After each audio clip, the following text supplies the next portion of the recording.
This episode of the Patriots Postgame Show is presented by DraftKings. This is the Patriots Postgame Show, presented by DraftKings. First down, touchdown. Dive to the end zone. Touchdown, Patriots. Join the conversation by calling into the show at 855-PATS-500 or email us at podcast@patriots.com. Hand off to Stevenson. Runs it left, big hole across the 40. Cuts left at the 45 and steamrolls the defender there. Live from our studio inside Gillette Stadium, this is the Patriots Postgame Show, presented by DraftKings.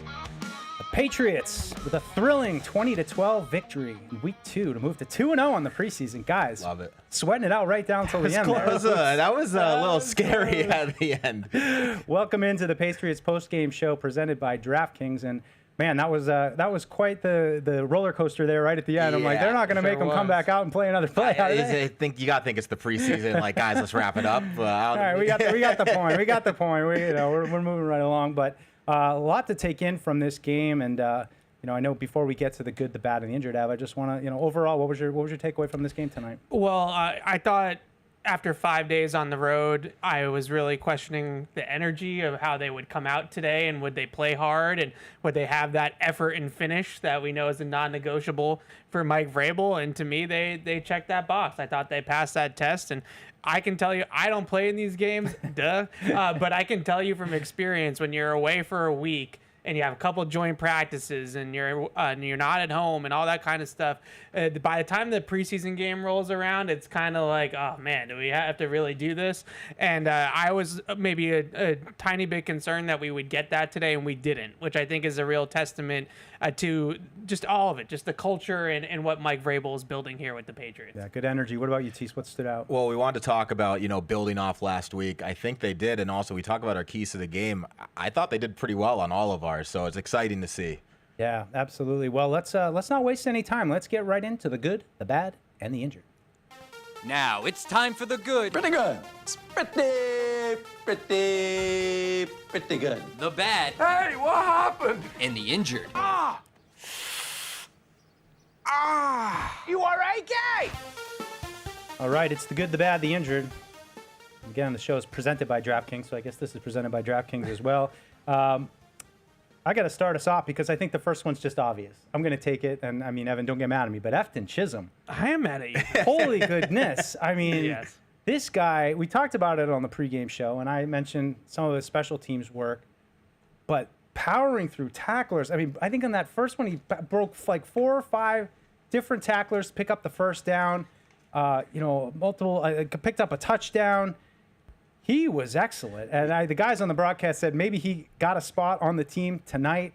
I tend to agree with them. I don't know how you can't let this guy let him get away. Playing tough, playing strong. I mean, just making tough catches and picking up extra yards. What more, Tease, can you ask from Efton Chisholm? I mean, I'm looking at my notes here, and there's a bunch of scribbles because it was like, oh, he's three catches for 40 yards. Then it's like 5 catches for 50, and he ended up, I think, with 6 for 71, a touchdown. Correct me if I'm wrong there, but like, wow, we talk about separating yourself from him and Baker. He did it today. He did. So he had one drive we're showing right now, 4 catches for 63 yards and a touchdown, all on the same drive. And that was the drive Efton Chisholm became a Patriot. He had gains of 11, 33, 7, and then the touchdown was 12 yards out, all on that same drive.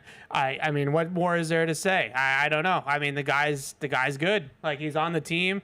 His ability to break tackles is just, I mean, both these catches on third down, breaking multiple tackles. He ran away from some coverage on that crossing route too, which was good to see for 11 yards. The 33-yard one kind of opened up for him, and he was open in a coverage bust. But this one, the play look strength, I mean, just to get those extra 3 yards to get the first down, that's what impressed me most and continues. You look at him, not an imposing guy. I think he's about 6 feet, 195. 1, 2, 3, 4, I mean, look 5, at that. 6 guys try to get With in on the that extension touchdown. for the end zone. It's just the physicality of him. We talked about slot receivers in the past, maybe not the most physical guys. And I hate to say that about Julian Edelman because that guy is tough and physical. Right. But you never really saw Julian Edelman, Wes Welker, Danny Amendola, Troy Brown, et cetera, ever like run through guys like this. And that to me is what stands out and makes him seem like he might be a little bit of a special guy, especially in this offense. Yeah, it's a great point. Like, and Vrabel brought it up too. His play strength, both at the top of the route and after the catch, was something that caught the head coach's eye as practice in the preseason here has wore on a little bit. He's maybe not as quick in a phone booth as those other guys that you listed off, Deuce, or like a Pop Douglas. He might not have that like jitterbug completely, but he's got that ability to run after the catch with that play strength, and certainly has a nice knack for finding soft spots and zones and things like that too. So look, at this point, I don't know how you have him off your roster. Like if you do, then I don't know what you're looking at. I got a phrase for you. Tell me what you think. High volume slot receiver. Yeah. Is this what we're, because nothing against Pop Douglas. I think he's been excellent. Right. He's a great piece to have. I love him.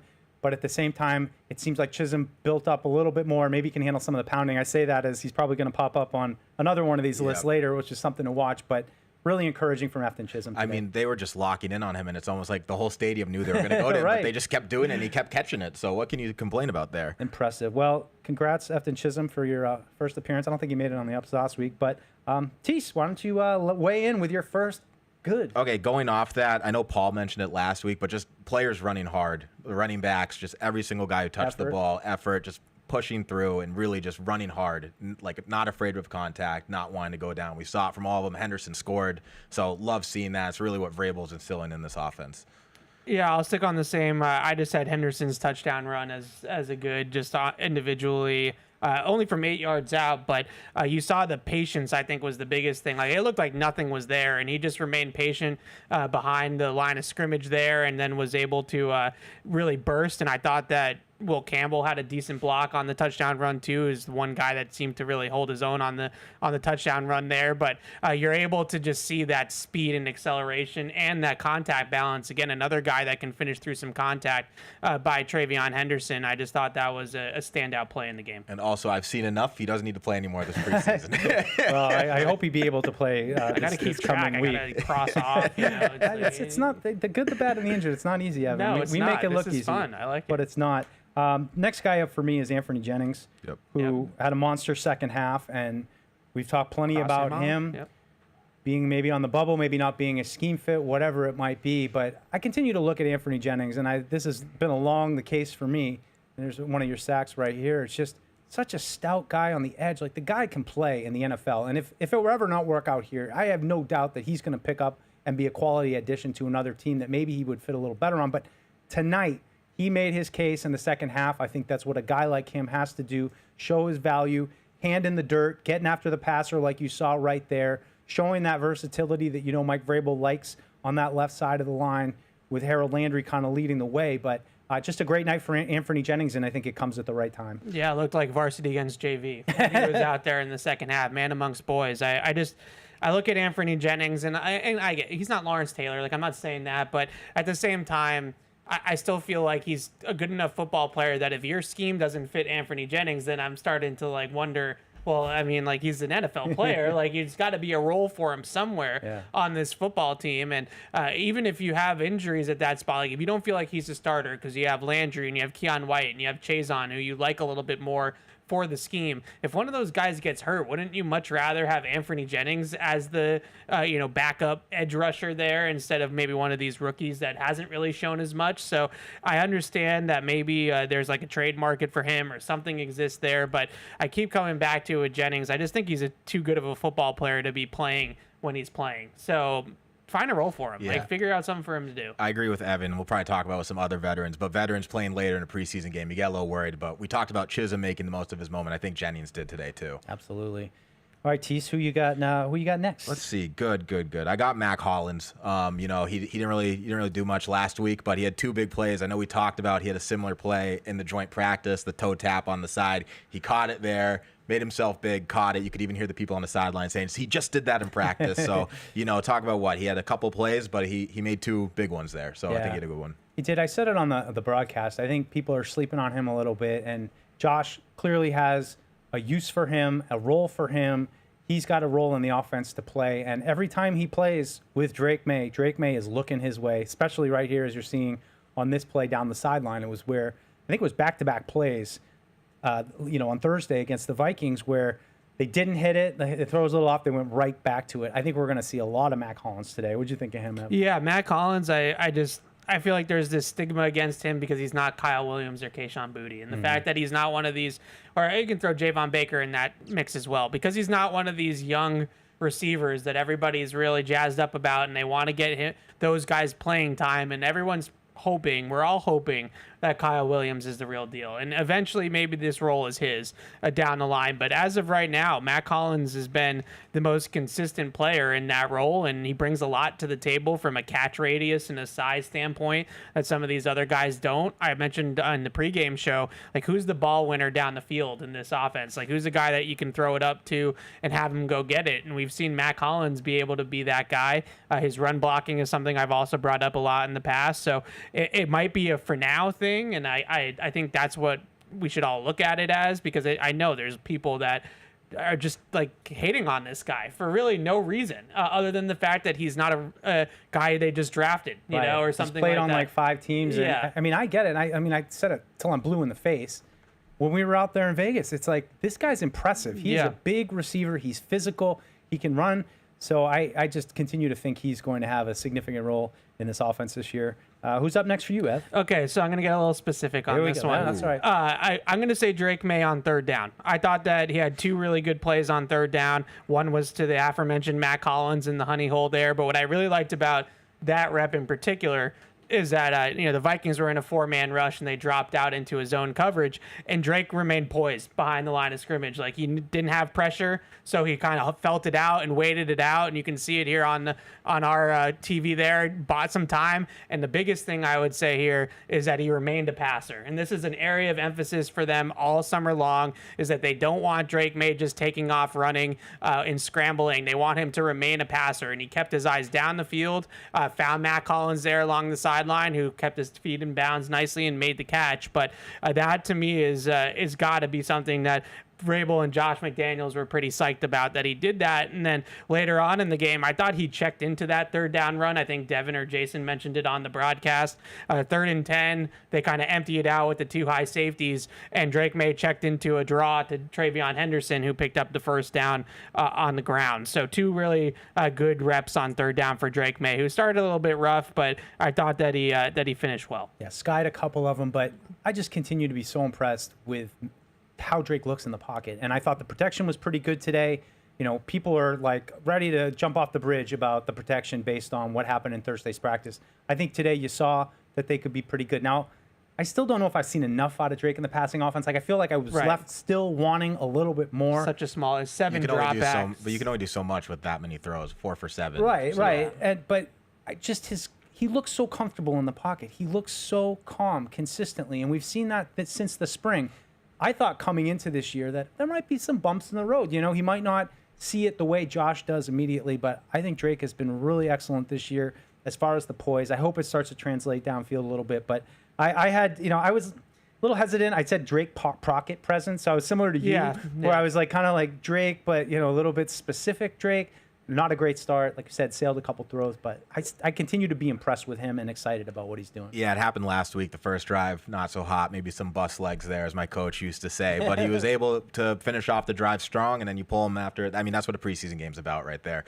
But to go back to what you said, my key to the game was trench trust. Now, I think the offensive line did pretty well. There were no sacks. Actually, the last play, maybe a sack would have been good because the clock would have kept running, but we wanted the guys to stay clean, and they did. So yeah, I was wondering that, though. I wonder if that's a coaching point with Woodbridge, if, like, you should have just taken the sack to keep the clock running to get to the 2-minute warning instead of throwing it away. You're losing maybe a handful of yards. Well, but we'll get to something that might be a good coaching point on the bat. But really quickly, just to wrap up this Drake thing, I thought the wheel route to Travion Henderson was also a really good throw. It just was a nice play. Now, my mentions told me that it was DPI. I don't know. I'd have to go back and watch the replay. But regardless, I thought that he put it right there on Travion Henderson. And then the throwaway, his last pass of the game that he had, I watched it on the dots on Next Gen, and he has Kyle Williams in the middle of the field, but he looks open, but he's rolling to his left. Mm-hmm. And rookie Drake probably just rips that, right? He's rolling to his left. He's going to throw a cross body back into the middle of the field. And to me, that would have been like a rookie mistake, like a no-yes type of situation. Mm-hmm.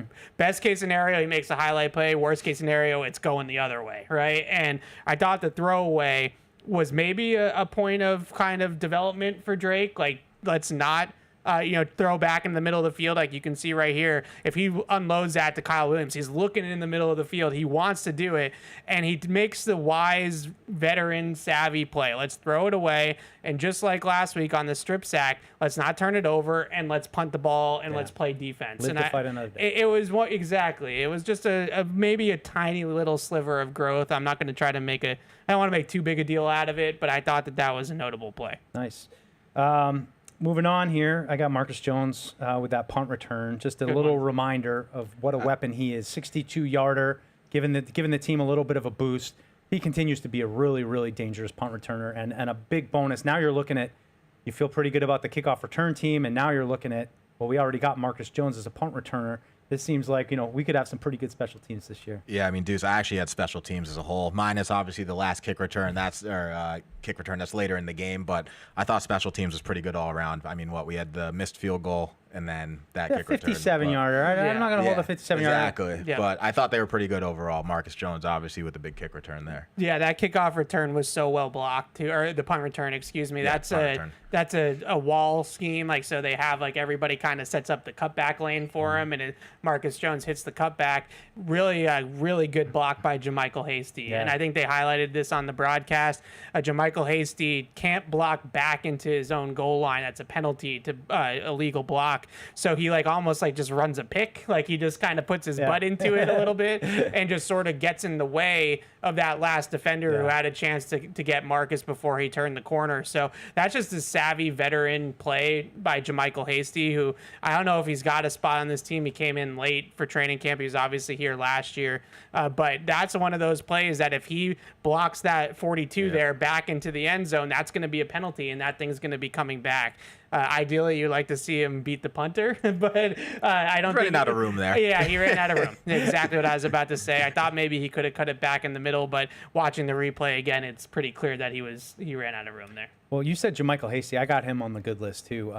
For a guy that just came in, he was around here last year. I think he made it in 2 years he's been around here. Practice squad kind of a guy, but to come in and 11 rushes, 47 yards, finding a way to contribute, and also tripping in a catch for 5 yards. These are the kind of games where you need a running back like that. But he looks professional. He's made some nice cuts. Not so much there. Maybe you can tell he's done it before. Right, but just a pro. You can tell that this guy's played in the league before, and I wouldn't be surprised, even though he's come in a little late. I know Lan Larison was on the radar early on in camp. He got hurt, kind of opened the door for Hasty. But these are the kind of guys you need, especially in the preseason. I'm sure he'll get a ton of work again on Thursday night, and maybe the kind of guy that you keep around again on the practice squad, and you know that if you got to call him up, or that he can deliver. So, JaMychal Hasty, welcome to the up list. I always called the up list. People yell at me for that. Good list. It's because of the way I write this thing. Good list. I'll try to be better. I got one. We got Tease. I got the defense as a whole. I mean, no touchdowns, couple interceptions. Carlton Davis had a big pass breakup. Kobe Minor was making some plays there, and it was really a bend don't break. And the Vikings got into the red zone, but they were still able to hold them off. So I think you gotta give them props there. Yeah, I just like the energy that they came out with. Especially I think Milton Williams with an early pressure. Those were the things that they were doing on the first day of these joint practices to really disrupt the timing of the Vikings offense. And again, they're going against the backups now, so it's we're not going to the Super Bowl just yet. But I thought that they showed more like they were in that first practice than the second practice. Came out with a little bit of something to prove. Again, no Christian Barmore. Continue to manage him, but overall, I like what I saw from the D, the effort. K'Lavon Chase on there, coming through with a pressure that helped force the interception. So yeah, good night for the defense, especially after everyone was ready to again jump off the bridge after that joint practice. Throw that too. I didn't see any tight ends going crazy against us either. No, not tonight. That's good. Speaking of all of that, my last one here was Alex Austin. Yep. We just showed his interception, but I thought the coverage rep out of the slot on the target in the end zone was even better than the interception. Just really, textbook man coverage, just smothered his guy.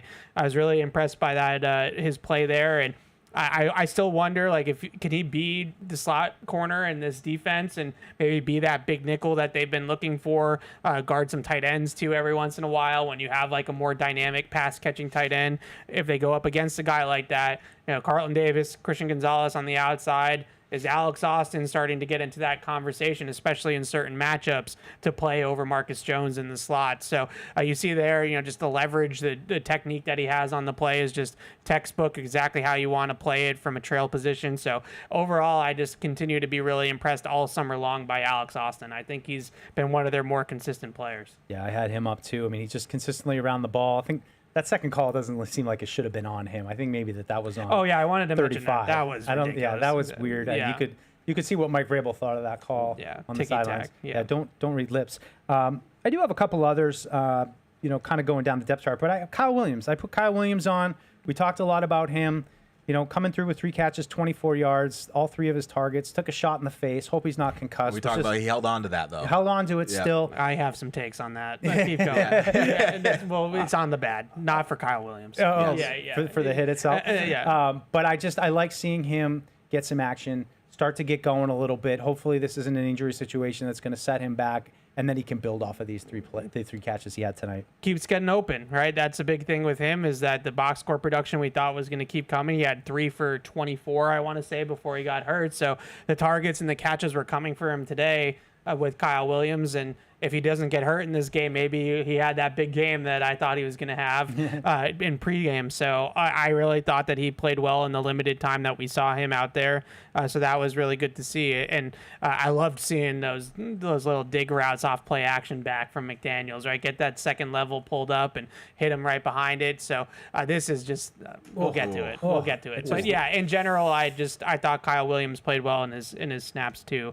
It seemed like it was a lot of Baker, Williams, Chisholm was sort of that next group of receivers after the starters came out of the game. So the coaching staff is seeing it the exact same way all of us are seeing it. It's those 6 or 7 guys that are going to be here, and they just got to sort out exactly if they're going to keep 6 or 7. Yeah. Anything else, Tease? Not Kyle Williams, but I got to shout out Cole Fotheringham. I mean, he made the big third down pickup. Evan and I were talking. He was lining up a fullback for a little, so maybe something to keep an eye on there. Yeah, a guy who maybe providing some depth, trying to find that blocking tight end, perhaps fullback role. Right. I saw him pop up once or twice. The last one I have, actually I have 2 more.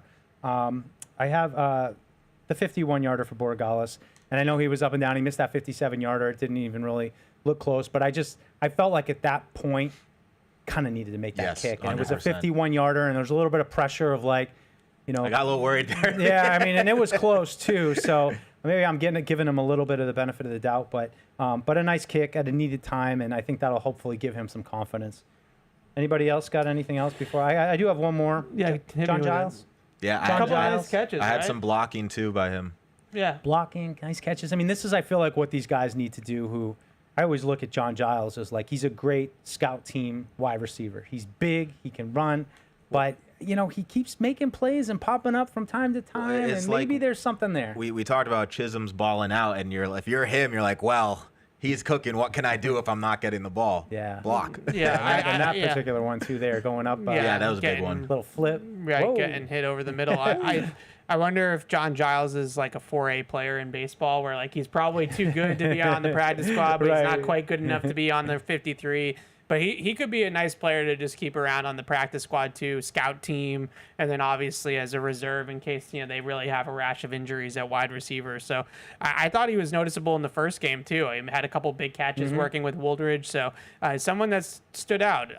Nice block by G. Scott on that reverse too. That stood out to me. But Tremaine Jones was another one that I had written down.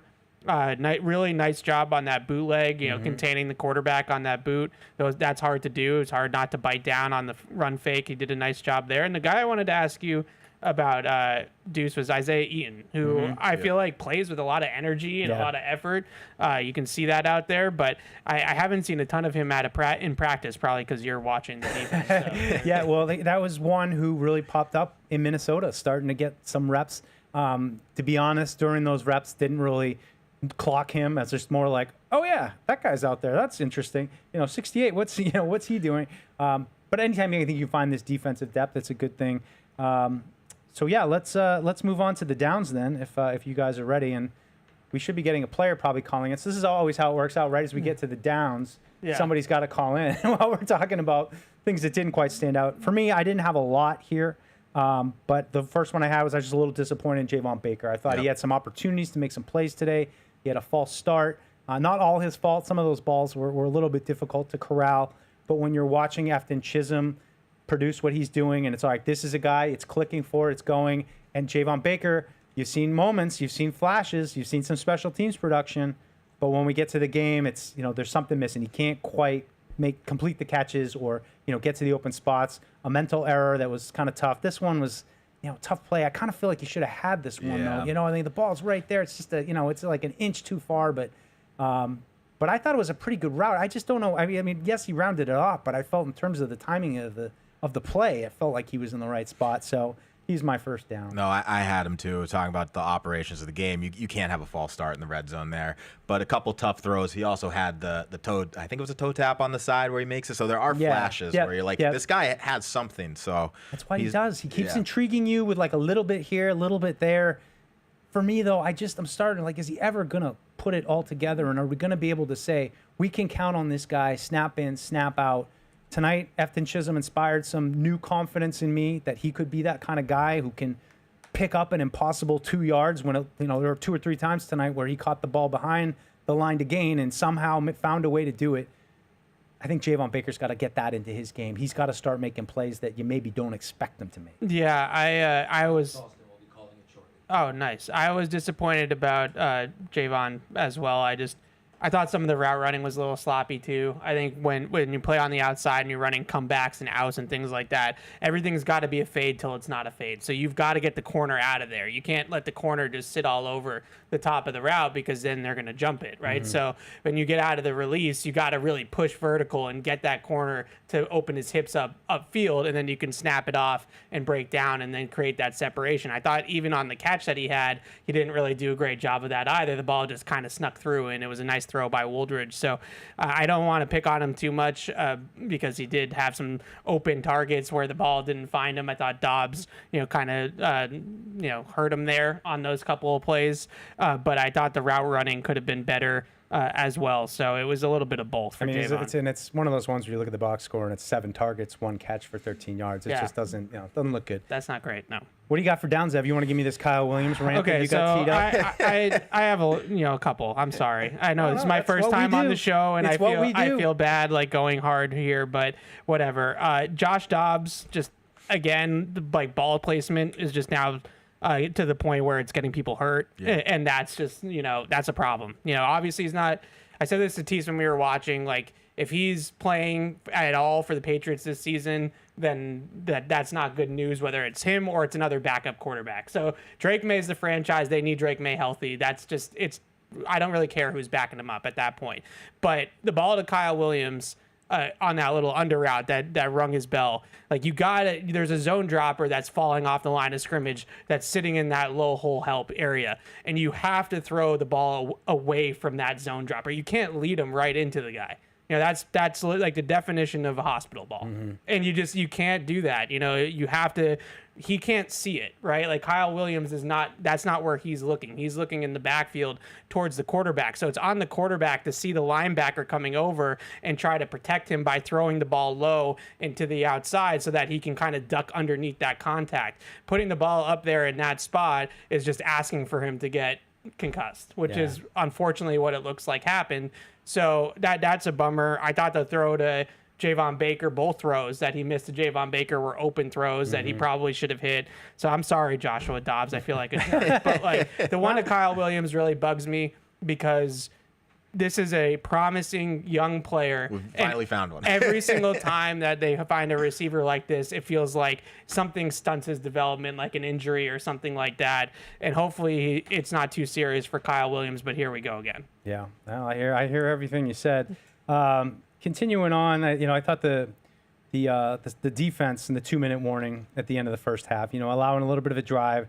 Didn't give up a touchdown today, but just a little bit situational defense. I mean, that's why I said I don't have a lot of bads today. I mean, it's hard to pick on guys that probably aren't going to make the team, but that situationally just stood out to me. I had and we talked about it in the pregame show because it happened during the joints. Just they got caught in the screen a couple times, and I mean that might just be a Vikings strong skill suit there, but that was tough to see. Yeah, good shout, Tease. I think it's a great shout, Tease, and honestly, it's something I feel like could be a byproduct of this defense being so aggressive and so, just ready to go get the ball. And when they fake you out And like you're seeing right here, everybody's going, one way, and all of a sudden it opens You up. just can't have that from your own. I have a feeling that is something that they're going to have to, figure out this year. An Achilles heel. Yeah. Teams are going to try to get them with the screens, get them over pursuing. I mean, it's what you saw the Patriots do so much against some of these aggressive defenses that, make them play against themselves.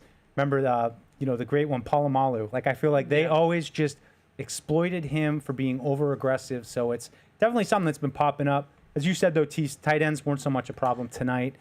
We'll see how it is going forward. I mean, they didn't have anybody really playing, but the last 3 joint practices I've seen this summer, they've given up some chunk yardage and some consistent gains to the tight end. So those are 2 areas I think that I have circled.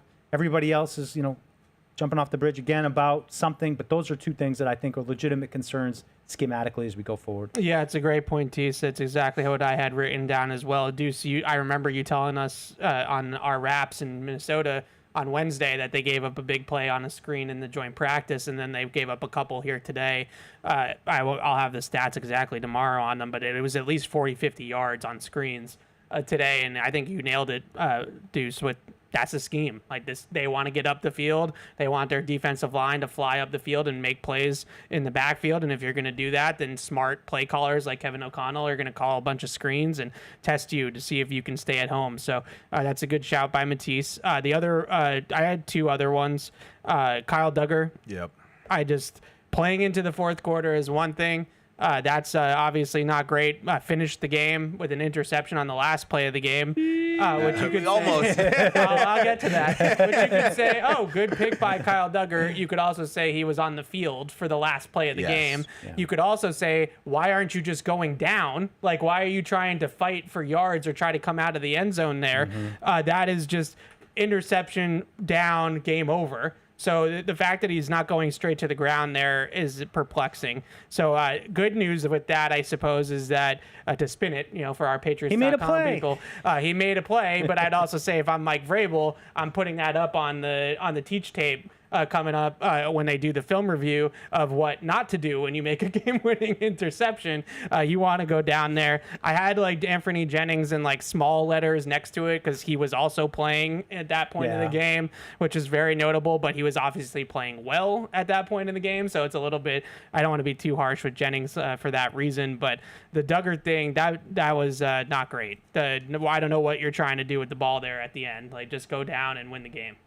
Just 2 last ones for me, and I didn't want to put special teams as a whole on there, but I just had the kickoff landing out of the landing zone, which it took the ball out to the 40. Maybe they were trying something there, like a squib kick kind of thing. Yep. And then the 82-yard kickoff return. So I thought the special teams were outstanding last week. Just these 2 plays, things to clean up a little bit. And again, you're kind of grasping at straws here. Yeah, it's like that's like the end of the game. So I thought they were good 80% of the game. Yeah, I don't know. No, you shouldn't have put him on the good list, Keith. And now you're Paul. What was great with Paul's here? Like he doesn't disagree. He's like, no. Let's talk about the real positional battle, you and Paul. Love it. No, it's already too hard of a weekend for him. I don't want to rub it in. I miss him. You got any more teas? I'm good so far. All right, I got one last one. Right. Oh, here we go. Interior offensive line. Mm-hmm. I just thought for big picture, I don't love Jared Wilson getting demoted. Like his preseason tape against Washington wasn't good. Wasn't great. The first joint practice, I'm assuming they watched the practice film back. I can't watch the practice film, so I couldn't tell you how bad it really was or how good it really was. But he didn't, he gets demoted to the second unit here today, plays a little guard, plays a little center. I guess it's just me, but I would much rather just live with the growing pains of Jared Wilson than play Ben Brown at left guard. Like, I don't know what the end goal is with Ben Brown at left guard. I have no problem with Ben Brown being an interior backup that can swing to all 3 positions. That's totally fine. But with Jared Wilson, maybe he just needs reps. He's a young kid. He's 22 years old. He only started 1 season at Georgia.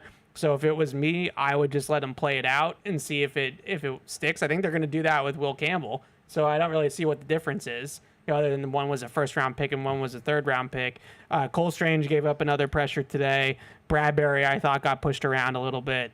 So that whole area just remains a question mark. I think they're kind of settling at tackle. Like Campbell's going to be at left, Moses is going to be at right, Bryant's going to be the third guy.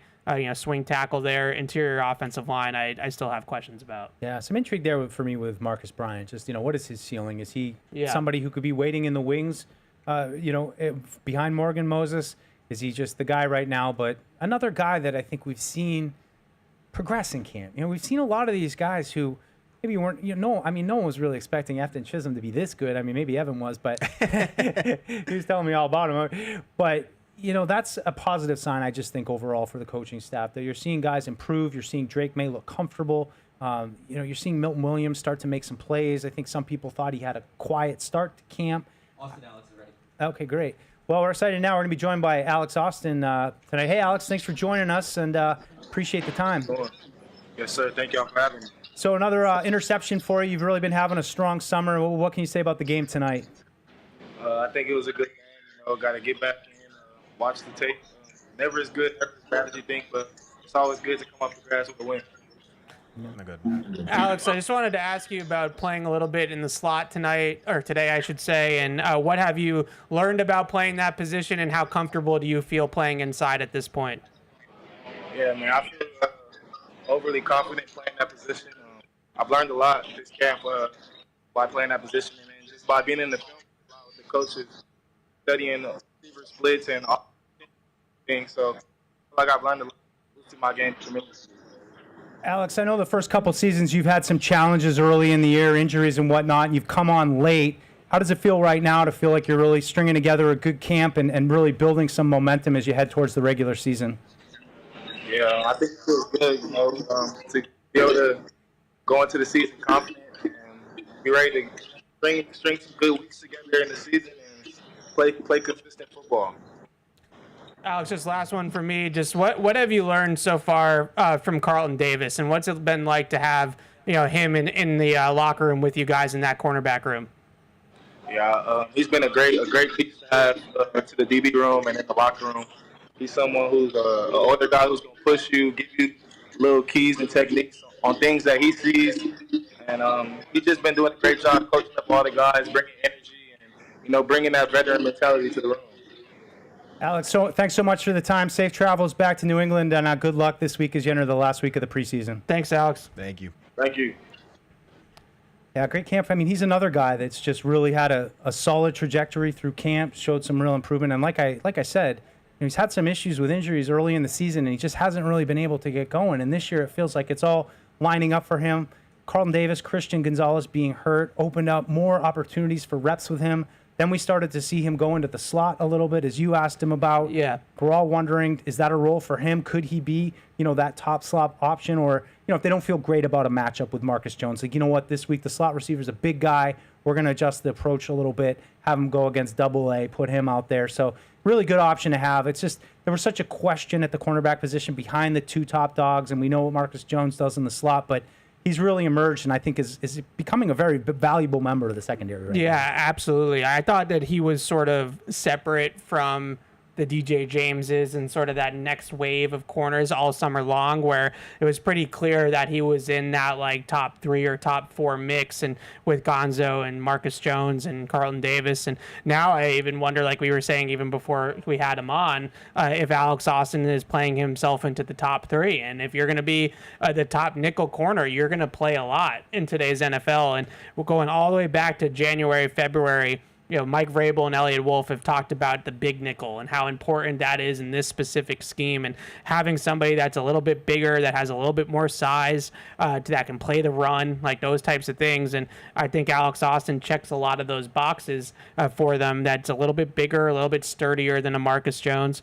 So I do wonder if that's a role for him. And just last thing, tight ends. Like, why not? Why not try to throw him at some tight ends and see if he can cover those guys too? Brock Bowers week 1, that type of thing, because they might have some issues with their safeties covering tight ends. So maybe it's Alex Austin who draws the matchup there. No, I agree. It's good to have options there. He's definitely a bit bigger. Gonzo, Carlton Davis, they haven't been 100% this whole time, so good to have a solid, bigger guy there to fill in the void.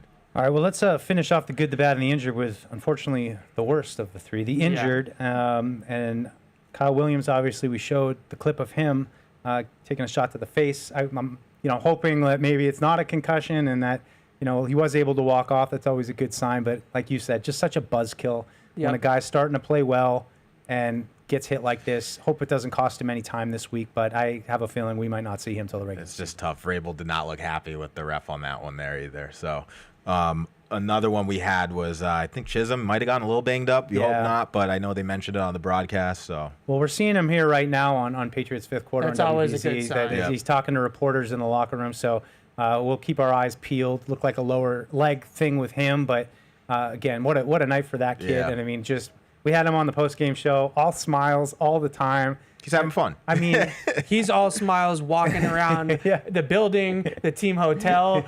He's just so happy to be in the NFL. He's like me, right? Like, and I'm like, yeah, he's exactly. He's just like you. And I'm just happy to be here, guys. And I'm just like, you're playing pretty well too, But just from a little inside baseball perspective, the fact that he's talking to the media in the locker room post game is a really good sign. Typically, if a guy experienced an injury that's serious enough to knock him out of the game, then he doesn't talk post game. They don't make him available. So hopefully that's a good sign that Efton Chisholm just kind of whatever it was something super minor. So I think we can cross him off the injured list. I think that he's okay. Good. Just as soon as he landed on, he's been crossed off. And finally, I had Isaiah Eaton, who we mentioned. Well. He walked off under his own power as well. Looked like he just got tied up, and I don't know how these injuries don't happen on every play. There's just such chaos. Yeah. In the line of scrimmage. I mean, there's just bodies flying everywhere. Big, large men, but it's just crazy because he had the big play. I'm pretty sure like 2 plays before, and then it's like, oh, he's down. So hope he's okay there. Yeah, I think he only played like 8 or 9 snaps, so he left the game after whatever injury this was. It might have looked like like you said, Deuce got rolled up on or something like that. So maybe it's not a major injury, hopefully, but I noticed that as well, and he had that run stuff, and it was looking like he was going to have a decent game, similarly to Kyle Williams. And I've already said my piece about Kyle Williams. Well, he's been on that trajectory this week, so you just hate to see a guy maybe have a setback. It's the same as Kyle Williams. This guy's just starting to make plays. Right. It's not like, oh, here's a guy that wasn't even going to make the team. These are guys that really were making their push for roles, and it's just such a buzzkill to see those guys go down. So we're hopeful that we'll see Kyle Williams and Isaiah Eaton this week, and confident that Efton Chisholm's going to be okay. So that'll wrap up our good, the bad, and the injured. And now we'll turn it over to you guys. Love to hear what you all think of today's game. And I still feel bad, Josh Dobbs. I'm sorry. Take a break whenever. But first, let me take a Patriots pregame show is sponsored by the Massachusetts 250 campaign, commemorating a history, a possibility. Plan your revolutionary weekend at Massachusetts250.org. And got to remind you guys about Brunt. Based right here in New England, Brunt Workwear makes work boots and apparel that are built for the job site. Their gear is comfortable, durable, and named after the real workers in the trades that help design it. You can even try Brunt out on the job, and if it doesn't blow you away, they let you send it back. Save $10 on your first order at bruntworkwear.com/Pats or with coupon code PATS. We're going to take a quick break, and when we get back, we'll get to your calls. If you're gonna play the game, boy, you gotta learn to play it right. DraftKings is all about responsible gaming. It's more fun when it's for fun. So play responsibly. DraftKings, the crown is yours. Gambling problem? Call 1-800-GAMBLER. 21 plus. Age and eligibility varies by jurisdiction. Popsicles, sprinklers, a cool breeze. Talk about refreshing. You know what else is refreshing this summer? A brand new phone with Verizon. Yep, get a new phone on any plan with Select Phone Trade-in and My Plan. And lock down a low price for 3 years on any plan with My Plan. This is a deal for everyone, whether you're a new or existing customer. Swing by Verizon today for our best phone deals. 3-year price guarantee applies to then current base monthly rate only. Additional terms and conditions apply for all offers. Without good blocking, your team's not going anywhere. Cisco blocks cyber attacks for customers around the world, including the entire Fortune 100 and the NFL. Because when the game is on the line, and it's always on the line, the NFL relies on Cisco.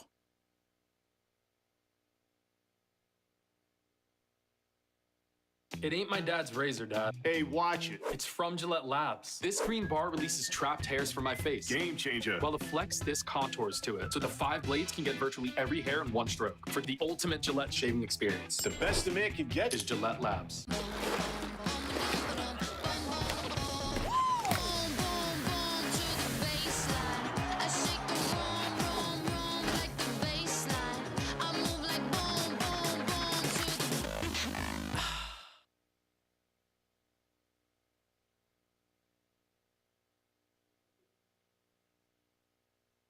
If you're gonna play the game, boy, You gotta learn to play it right. DraftKings is all about responsible gaming. It's more fun when it's for fun. So play responsibly. DraftKings, the crown is yours. Gambling problem? Call 1-800-GAMBLER. 21 plus. Age and eligibility varies by jurisdiction. Popsicles, sprinklers, a cool breeze. Talk about refreshing. You know what else is refreshing this summer? A brand new phone with Verizon. Yep, get a new phone on any plan with Select Phone Trade-in and My Plan. And lock down a low price for 3 years on any plan with My Plan. This is a deal for everyone, whether you're a new or existing customer. Swing by Verizon today for our best phone deals. 3-year price guarantee applies to then current base monthly rate only. Additional terms and conditions apply for all offers. We want to hear from you. So call the hotline at 855-PATS-500 or email the show at podcast@patriots.com. Now, back to the Patriots Postgame Show presented by DraftKings. It's the Patriots Postgame Show presented by DraftKings. Patriots, big win, big preseason win, 20-12. Heart thriller. Is that a word? Heart thriller. Heart pounding. It was a thriller. Always love when those preseason games go right down to the end, but as the broadcasts remind us, no overtime in the preseason. No, so can't happen there. let's head to the phones right now. Christian in LA has been hanging on for a while. Hey, Christian, what's going on? Hey, you guys, happy football Saturday. All right. Yeah, so I'm just going to say this. It just feels good to win. It feels good to be 2-0, even if it's the preseason. It feels even better to feel like your team is the better team on the field. And then it feels explosively great to just see the energy that these guys are coming out with and the plays they're making. I must say that Mr. Efton Chisholm III has won me over. And so I'm going to give you guys what I think is my receiving core for the season. Stephon Diggs, Kyle Williams, Pop Douglas, Efton Chisholm, John Giles, Mac Hollins. John Giles. That's it. The other guys, you know why John Giles? Yeah. Because he does exactly what Kendrick Bourne, Booty, Baker all do, but he's a little bit younger and a little cheaper. And seems to have really good glue hands. Okay. Well, thank you, Christian. Appreciate Thanks the call. for the call. I'm not sure about the Giles of it all. Yeah. Booty is I think Booty's a lock, but I get what he's saying. I mean, there's always something intriguing about John Giles, and there's a reason he's been around the league as a practice squad guy because in the week when you're trying to get ready for some of these elite big receivers, he's the perfect guy to say for next week go study Devontae Adams. We need that look this week. He's got the body type and the speed to give you that. Yeah, I feel pretty confident saying that Diggs, Pop, Booty, Hollins, Williams are 100% going to be here. At that point, I think you get into the conversation of 6 or 7.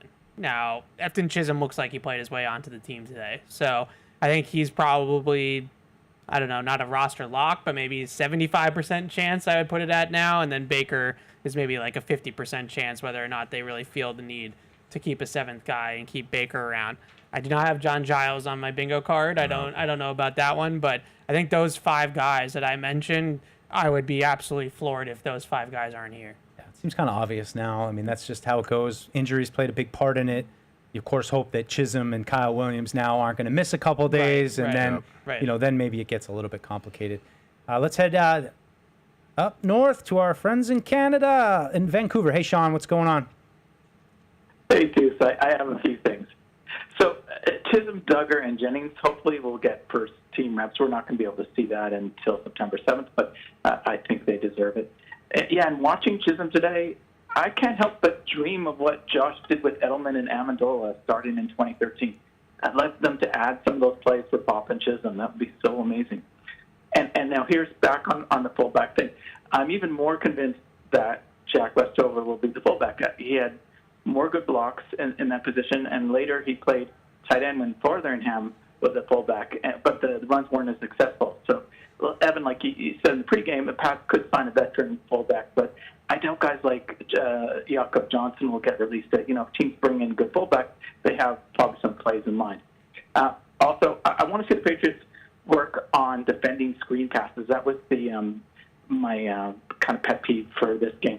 And Zeus, I watched Drake Maye in a post-practice interview. Is it just me? But those red jerseys with the fine elbows, they look great. Okay, I'll leave you with all that. Thanks, Sean. Appreciate it. Let's keep going with these calls here. We'll go right to Ray in Atlanta. Hey, Ray, how's it going? Ray, you're there. You know it. Ray. Come on, Ray. Up on, Ray. All right. Call back, Ray. But yeah, another comment about the screen passes, and that's something to think about. Yep. Certainly Brock Bowers. It's just I feel like, and I think you said it, Evan. Correct me if I'm wrong if you didn't say it, but it's not so much like Brock credit. Bowers is going to require a game plan. Like you're going to have to be like, we're putting Gonzo on him third down because we're just not going to let him beat us on third down. That's, Right. You know, would not be surprised at all. Maybe it's Alex Austin, but you're going to need a game plan. And maybe T.J. Hawkinson is a game plan worthy guy, but I see like the middle tight ends. It's just the guys that you're not really specifically trying, and we just have to hold our own against those tight ends in the key moment. That's what worries me a little bit. Seeing Jabril Peppers on the tight ends a little bit. We see Marcus Jones on the tight ends a little bit. You know, they don't really have that coverage guy. You wonder maybe Craig Woodson. I mean, he's athletic. Maybe he's the kind of safety. He talked, last week about needing to be able to man guys up, go to the line. Yeah. Maybe he's a guy that, you know, eventually can take over that role, but I think it's something they got to figure out. No. Yeah, 100%. No, I did say that. Good Okay, job good. Good job by you. I think that's the biggest thing though is when you play a Brock Bowers, you play a Trey McBride, a Travis Kelce, a George Kittle. Like those are guys that are Tuesday players. You're circling those guys early in the week, and you're saying we can't let 87 on Kansas City beat us. Like that's just the way that those players work. So you're gonna do something special, like put a corner on him. You're gonna put a double team on him, and it's when he's inside the formation, it's super easy to bracket him or double him, or have two guys with eyes on him in zone or whatever the case may be. It's the sneaky guys that I'm worried about, Deuce. It's the ones that are like the second or third fiddle in an offense that you're not really thinking about, but they're going to get one-on-ones because you have to cover Justin Jefferson and Jordan Addison. So like TJ Hawkinson's the guy that if he beats us, we tip our cap and we move on. Well, I don't want to see them have to tip their cap because, you like to see them be able to guard those types of guys. But that's exactly what worries me. It's not Bowers. They're going to have something in store for Bowers. It's those other secondary tight ends that come in here, week 3 when they play Pittsburgh, and Jonnu Smith is on the Steelers now. Like he's kind of like sneaky. Oh, right. Like that kind of guy. Like you're not going to, DK, like they have other receivers that you're going to be worried about. And then all of a sudden, Jonnu Smith just beats you. You know? We talked about a little on PU. I think it was the 2017 AFC game. Like I'm pretty sure the Jags put Ramsey on Gronk. Like sometimes you just need the tight end's a receiver now, so sometimes your best cover person has to go on it. So it could be Gonzo and Brock Bowers. You just got a game plan for it and see how it plays out. Yep. Yeah, Brock Bowers though, man, he good. Yeah, we have a lot of because he's there week 1, and I feel like Brock Bowers and Max Crosby are just the examples that we're using. It's a big welcome to the NFL for some people. It's like those two guys just keep on. Well, when Brock Bowers is here, like, how are they going to cover? I know. Well, hey, it's week 1, and that's what you circle on the calendar. But not to get ahead of ourselves. But the Raiders are just one of those teams with, select elite talent in certain spots, but kind of a dearth of talent in other spots.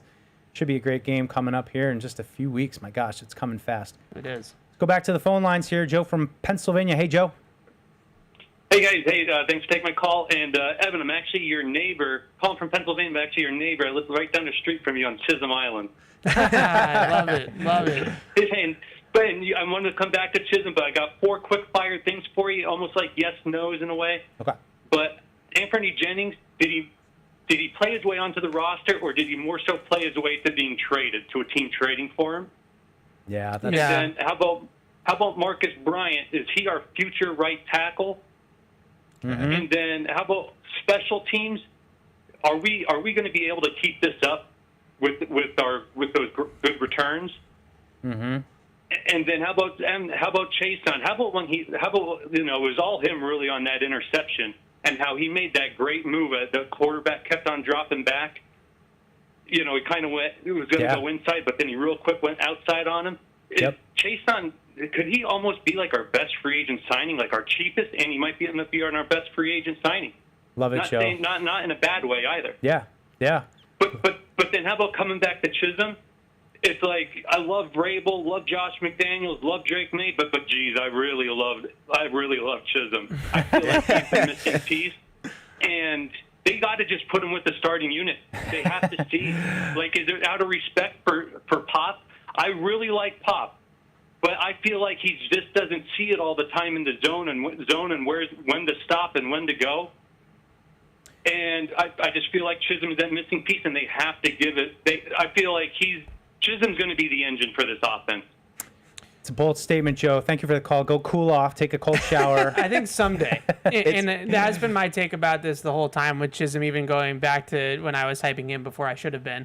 And that's just like a lot of these guys like Edelman, Welker, even going all the way back to Troy Brown. I wish Paul was here to talk about Troy Brown back in the 90s. But those guys, it all takes like 2 or 3 years for them to really catch on in the NFL.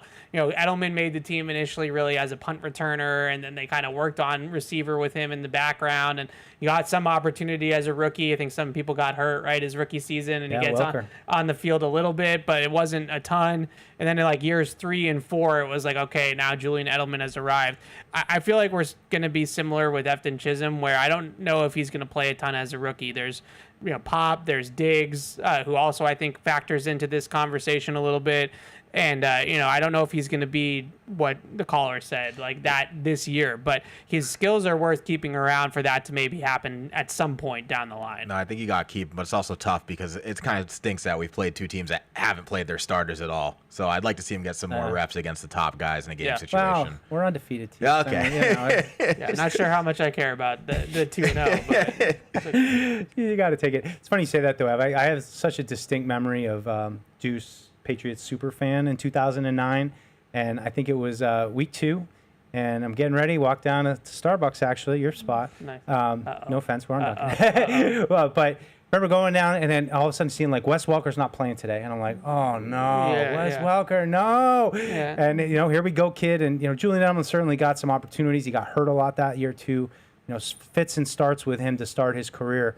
But overall, it's just we need receivers. Like they need receivers, and it's been such a long grind. And you go back and look at the depth chart from a couple years ago, and you realize how sparse it's been. And now it's all right. Well, you feel pretty good about Kyle Williams is starting to get open. And right. Hey, guess what? Stephon Diggs is on the roster now, and he looks pretty good too.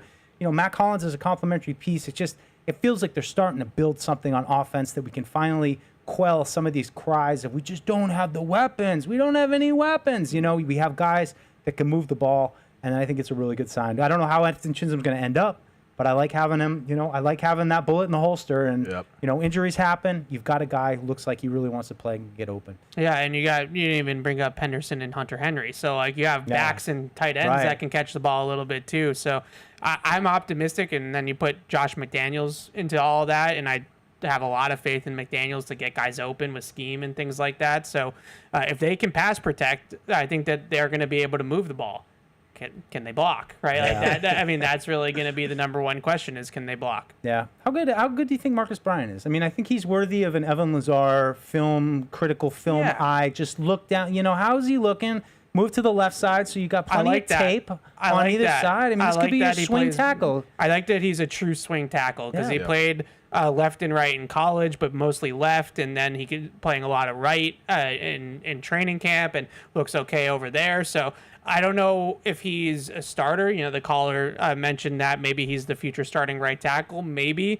But even if he's just the top swing tackle for them for the life of his rookie contract for the next 3 or 4 years, that's huge. Like if he's, Cam Fleming, Adrian Waddle, like one of those types of guys, like those guys are super valuable that can spot start and that can hold up in a game, here and there and things like that. So I'm not ready to anoint him as a starter. I guess maybe it's not even that. He's a 7th round pick. Like if you drafted a top backup with the 7th round pick that can play, that's a great pick, especially on the offensive line. The one thing, I noticed with him from the preseason opener, especially, was that the foot speed and the play straight seemed to translate. And that's the baseline for any offensive lineman in the preseason. Can you move bodies and can you move your feet? Like if you can do those 2 things, then that's a good starting point. He does play high. Vrabel talked a lot about that when I asked him about him. I think that was last week. Pad level is a concern at 6'7". Like you got to keep the pads down, and he's not like a stellar lateral mover. Like I think he's a little bit clunky, a little bit high waisted, high cut, but he gets in the way. He sets, inside out, and he's a tough guy to move, and he can move guys in the run game, and he can play both left and right tackle. So to me, he's well on his way to being a top swing tackle as a rookie, which is a really good draft pick. Like, I don't want to undersell that. 7th rounder? Yeah, that's a really solid pick. I mean, we talk about it all the time on the draft countdown. You want guys that can make an impact. Your late round pick, and you can get on the field and be reliable. That's a win. Have a role at a position that has been a huge concern. I mean, 2 rookie tackles coming in, just the start of something. Yeah. Again, like we said in the pregame show, like we're not going up against the Chiefs this year, for the AFC Championship. Like, they just are trying to build and find these pieces, and that's a really critical one. Got an email here, though, Ev, for you about Anthony Jennings. He said, time and again, I've heard Evan claim that this defense has no spot for Anthony Jennings, who has developed nicely over the past few years under different coaching staffs. To me, Jennings has always seemed like one of those middle, back-of-the-roster guys who are crucial in building our team depth and sneakily contribute to wins in a few tight spots during the year.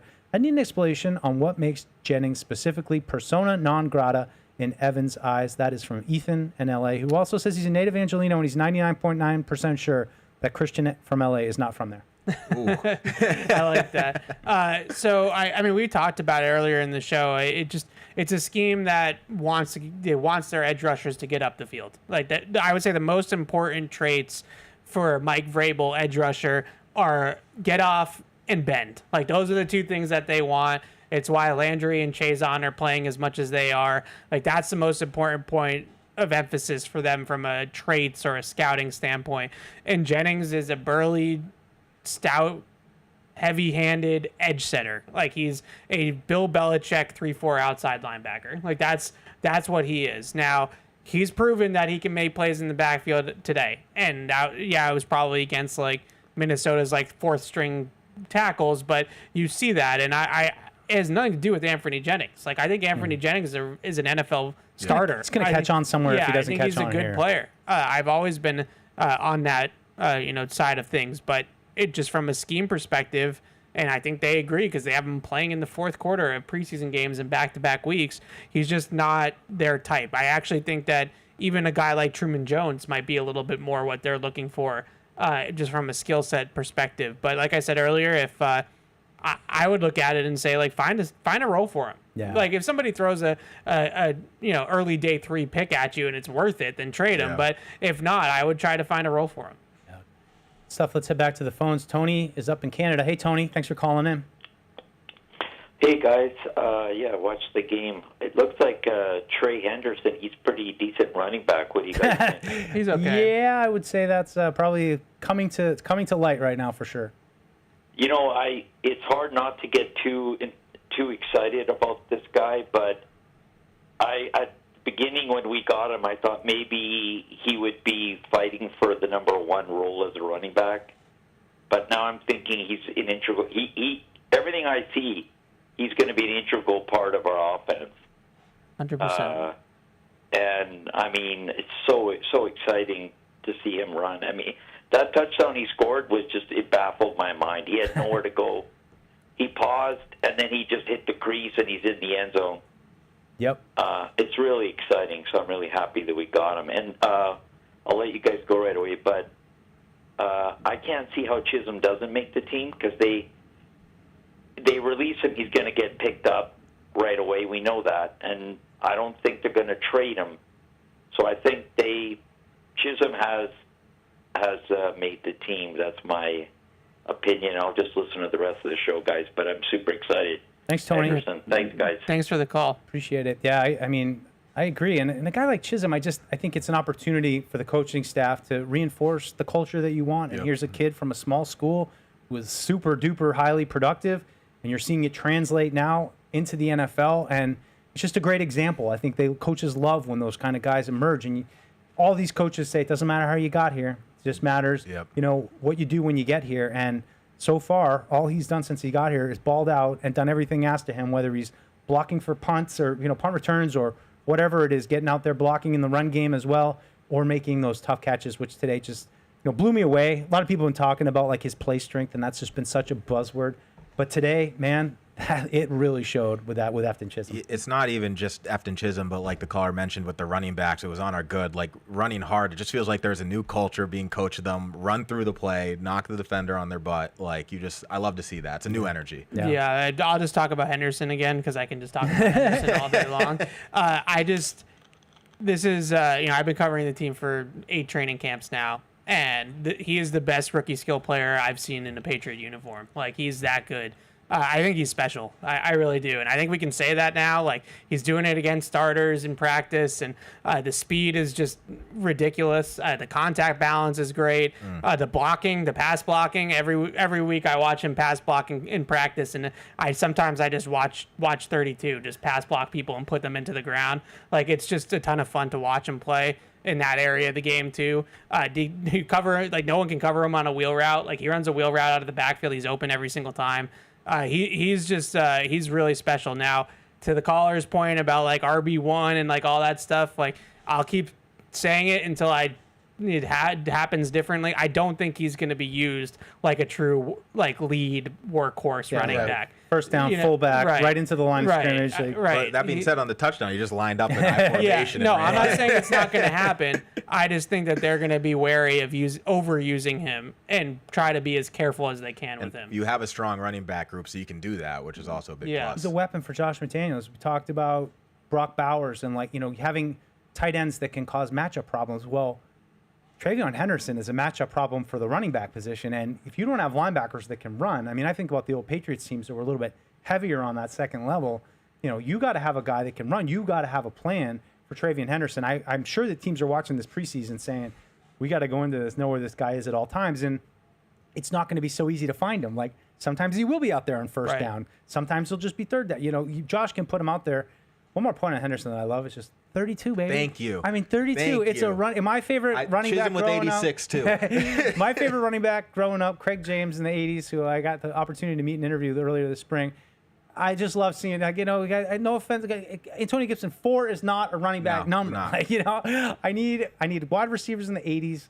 I need running backs in the 30s. Linebackers back in the 50s. Linebackers in the 50s and 90s. Like, I still have not adjusted to this world where it just seems like every wide receiver's got a single digit now. Yep. And I guess I can get on board with that a little bit. Like, Diggs an 8. Like, I get Booty at 9. Like, I'm okay with that, but I just find it so confusing. Like, Carlton Davis 7. What is but Deuce, to go back off. This isn't Evans. to go back off Henderson lining up in the backfield, like I always talk about, you want the other team to be able to prepare for us. Well, you got Henderson back there. You got Diggs. You got Hunter Henry. Pop Douglas, like now, oh crap, who are we guarding? So it's just something we haven't had here in a while. Which is nice. We talked about Bowers being kind of like a Tuesday player. Like, to me, when Henderson is on third down, you are now going to have to plan, like, are we really going to put a linebacker on this guy? Like, it's probably going to have to be like a safety that's going to cover him, that has some cover skills that you trust. If they do flex him out wide, you're going to be able to cover him on an island in man Good coverage. luck, man. And that's, I was asked on the Sports Hub, when's the last time the Patriots drafted a skill player as good as Travion Henderson? I said Gronk. I really think you're going back that far. And now I know that's a lot to do with the players they've drafted, and it's like kind of a backhanded compliment maybe in some ways, but to me it excites me. Like, I think that's overall is super exciting that they finally have like a true difference maker. You've seen it a couple of times where they get him out on a little wheel route out of the background, and you see that linebacker kind of taking the angle, and then he tries to turn up, and it's like, oh, good luck, buddy. He's going to blow by you. Yeah. Kind of like what we saw there in that play that they scored on the end of the first practice in Minnesota. Let's head up down to Paul Perillo country right now, down near Virginia. Emory. Hey, what's going on, Emory? Good afternoon, gentlemen. Good afternoon. Good afternoon. It feels so great to be a Patriots fan again. Well, I never stopped being a fan when we were going through purgatory there a little bit. But anyway, hey, great listening to you guys. And a thing about Jennings, what I like about Jennings is acting like a pro. I'm not hearing anything nor seeing any negative body language with him playing in the fourth quarter. This guy still got his motor on, out there trying to prove he's a football player. I mean, he may have some limitations, but he's out there saying, hey, listen, if you don't trade me, I'm going to make it real hard for you to cut me. Yep. Because I'm going to go out here and compete. And so I've enjoyed watching him being a pro. And Chisholm and Kyle Williams, I have no doubt those guys are going to make some plays with Drake. And and you guys break it down for me. Thanks, Emery. Appreciate it. I think he's totally right. I mean, I think also part of it is just that Anfernee Jennings knows that he can play, and he knows that if it isn't here, it's going to be somewhere else. But credit to him, he's totally right. Not griping about it. He's just out there, and when he goes against third stringers, he looks like this guy should be playing in the NFL. Yeah. He's not one of these guys. He's not a cut guy. Yeah, especially the pass rushing stuff. Like that's not really his specialty, and to see him be able to get some sacks today, I think he had 3 sacks, 2.5, and 4 pressures at least. So I mean that's production that you don't normally see from Anfernee Jennings in that regard. No, I don't see the issue with keeping more edge rushers. Like the position gets beaten up a lot. Like he can do it, he can prove it. I'm fine with him making this team. Yeah, I mean, I connected to Chason too because we didn't really talk about Chason, but I do agree. I think he's been an excellent signing and really what they needed. That was a big part of concern for me coming into this season was just are they going to have enough juice? I mean, Harold Landry had a good year last year, but there's just questions, well, why Tennessee let him go, and is he, on the back? But he's been a consummate professional. He was all over the place in that first Vikings practice. And now to see Chason, who got dinged up, missed some practices, but to come back, he was a problem in those practices, especially the first one, too. I kind of half-kiddingly said, like, do you sign him to an extension? It's probably a little too soon for that. But you might want to do it before that guy racks up 10 sacks. Yep. So he's been great. Question here, though, from Zach in Mount Pleasant, South Carolina. Now, that is Paul Perillo territory right now. But what do you think of Ramondre Stevenson? I might be missing something, but where is he? He's banged up in last week's game. We haven't seen him since last week's game. They ran him pretty good a few times. I mean, it was, he was in there longer than I even thought he would be. Yeah. So that's an unfortunate setback for him. And that's probably why JaMychal Hasty's been lighting it up so much. As the depth trickles down, now you get Hasty. That being said, we have a strong running back room, so whatever it takes for him to get healthy, at least we have guys who can fill the role. Yeah, so we did physically see Ramondre in Minnesota. Whatever it was, Mike Vrabel said earlier this week that he doesn't believe it's going to be like a long-term issue for Ramondre, but just some bumps and bruises from training camp in the preseason. So he was working off to the side, doing like an individual workout during practice on Wednesday at least, and probably Thursday too. So he was with the team. He's just not playing or participating. I mean, again, to go back to the point we made in the pregame show, like they've been cautious with these guys. They were cautious with Ramondre before he got hurt. There was a practice he came out late and just jumped right in. So there's definitely a bigger effort now to limit workloads and to do it in a way that we've never really seen, at least in these parts. I mean, I don't really ever remember hearing or seeing anywhere where guys just kind of warm up on their own and then they come out and hop right into 11s. That's a little bit strange to see. But it is something that you're doing. So every time a guy comes late to practice, it doesn't mean like he overslept and missed his alarm and then just like came out, which I think some of the reactions have been that for specific players. So, we'll see. Plenty of emails about one Efton Chisholm III. I wonder why. Not so much Efton Chisholm II, but Efton Chisholm III, getting a lot of emails. Any big predictions for the inevitable Paul versus Fred Efton Chisholm talk? How much more does Chisholm have to do before Paul stops hating him?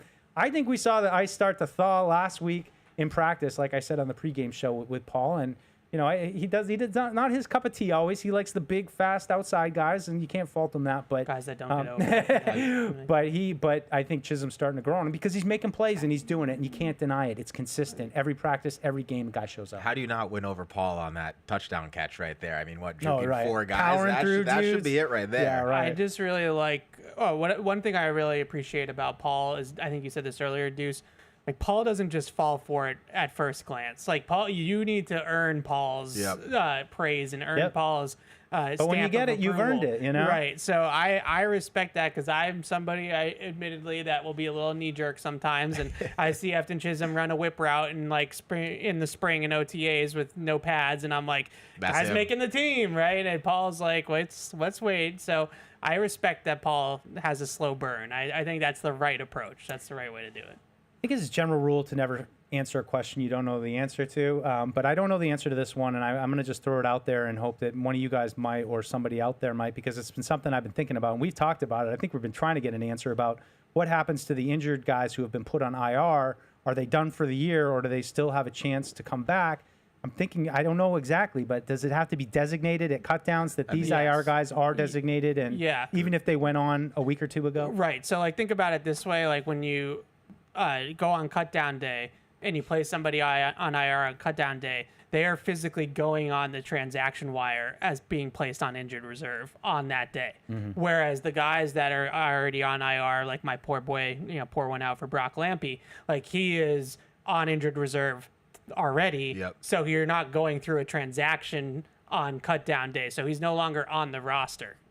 Or active roster. But then if it's IR after cutdown day, you can come back. So on cutdown day, instead of cutting a player, you can place him on IR designated to return, and then they can all still come. They can come back in season, right? So like a guy, like if they were to just an example, but if they were to place Kendrick Bourne on injured reserve on cutdown day, they could designate him to return in season because he's still currently on the 90-man roster. Got it. Well, thank you, Evan, for providing that. Yes. I asked for some clarification on that. There you go. This is Dougie from, and I'm going to butcher this. I think it's in Scotland. Dunfermline. Dougie, sorry about that. I have a lot of Scottish blood in me, and I didn't get that one right. So, but hey, guys, I just want to thank all the Patriots media. As an international fan, we were forced to watch the Vikings TV broadcast, and boy, it was so unbalanced. It was unbelievable. They really, really don't like Josh Dobbs. They took every opportunity to twist the knife. And on another note, I wish Fred and Paul were in studio so Fred could be trying to get under Paul's skin like Chisholm last week. Well, I'm sorry, Dougie, I'm sorry for mispronouncing where you're from, and also that you didn't get to see my triumphant debut on the preseason game, which was a lot of fun. Well done, by the way. And yes, thank you, Travis in West Virginia, always keeping it real. Said it's the good, the bad, the good list and the bad list. Stop calling the up and down. Stay true to your brand. And stop saying tonight. The game wasn't played at night. It's still not night. Thanks, Travis and West Virginia. Travis, oh, there he is. There's the guy. Look at him. Look at the stars. I'm like glancing to the side a little bit. Don't really know what I'm doing.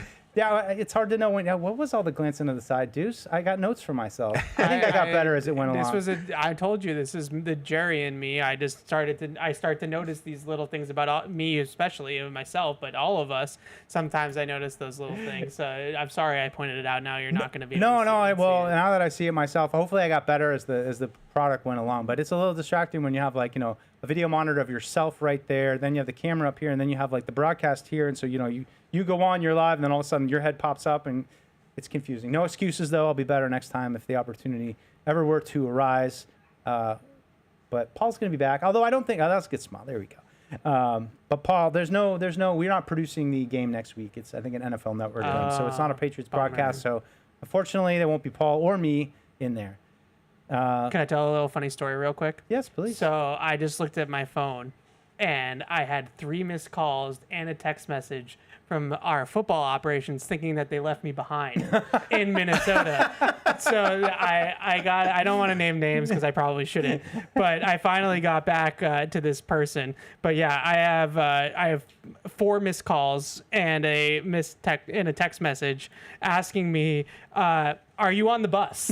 And you got 5 seconds to show up, or you're staying here. So it's good to know that they wouldn't really leave without me. They love you, Evan. Yeah, so they actually were looking out. And the funny thing is I think I can say this name. I told Michael Grady, our head of security, that I wasn't staying for the game, and we had a whole conversation about it because he was like, "What do you mean you're not staying for the game?" And I was like, "Yeah, I had to tell him that I was going to be on the show and everything like that." So I told them that I wasn't staying for the game, but I guess I'm still probably on the master list or something like that. So well, it's also clear that they're not watching the Patriots postgame show, I guess. I guess not. I guess not. But there he is. He's already back. It's funny because I'm usually one of the last ones on the bus because I stay for open locker room. And really, I wait, as long as there's players still in the locker room, then they're not going to leave without you, right? Because they can't leave without the players. So normally I wait until, it's very, very clear that, the last couple of players are stragglers, and then I beeline it for the bus. But that was good. That was nice of them. They were. Vrabel's like, "Where's Lazar? Yeah, they're looking. Get him on the bus. We can't leave without him." Too funny. Email from Ellen, Wisconsin. Mike, I feel like you were one of the last ones thinking Mac might be salvageable as the QB. Now you seem the most vocally down on Drake than anyone. Did Mac hurt you so bad that you're afraid to hope again? I think that's fair, El. I'm not down on Drake at all. I think I have high expectations, or As you should. Number I don't want to pick. give, I want, like we said about Paul, I want to make sure that like we're not just like, he's Drake Maye, he's our quarterback, he's amazing. I want to analyze what are the steps he needs to take to get better. And I think I gave him effusive praise tonight about how he's looked in the pocket. I think he's looked great in the pocket. Going back to the spring, looked like he's grasping the system. But I have high expectations, especially at the end of games, and that's why I brought up at the end of the practice. I know it was a disaster, and you can probably throw out the final play of a joint practice, but still, it was him throwing a bomb to Kayshon Boutte as time expired to score a touchdown, and it's a little bit of a glimmer of hope. Whereas, going back to the in-stadium practice, some of the more competitive periods we've seen in recent weeks, that it's been sputtering. It's been sputtering at the end, and when it's been specifically the area that I've been stressed on and focused on, end of game, 2 minutes, need a touchdown, like that's what makes the quarterbacks great. And I'm actually reading a book right now. Dr. Z, Paul Zimmerman, famous football writer. He's got the new, The Thinking Man's Guide to Pro Football, and it was written in the mid '80s. And I started reading it, and last night I was reading through the quarterback section, and the first thing he says is like, give me the quarterback who, when it's all on the line and the fans are booing and there's ice all over the football, he's the guy that can take you in. That's what makes quarterbacks great, and that's what you got to want around here. You want greatness. You don't just want a guy who's got the rocket arm and can run like the wind, but when the game's on the line, he turns into a puddle. So, I just want my analysis of Drake to be fair, but also to have the expectations that, I want him to be great. I want him to be special. I want him to win some games this year when it looks like they've been terrible today. And that's what I took from that practice on Thursday. They were terrible, and they had 2 sacks, and it didn't look like they were going anywhere. They launch a play up. So that was a glimmer of hope for me. But I appreciate you keeping it real, El. And you're probably right. I probably did hang on to Mac a little bit longer than anybody else. Did. Well, in all fairness, though, because I'm in the same boat. Like I held on to Mac till the bitter end too. But we all watched his rookie season where he led them to 10 wins in a playoff berth. And you're saying there might be something. Yeah, there. like it's hard to not Let's face it. At this point, Mac Jones accomplished more than Drake Maye did.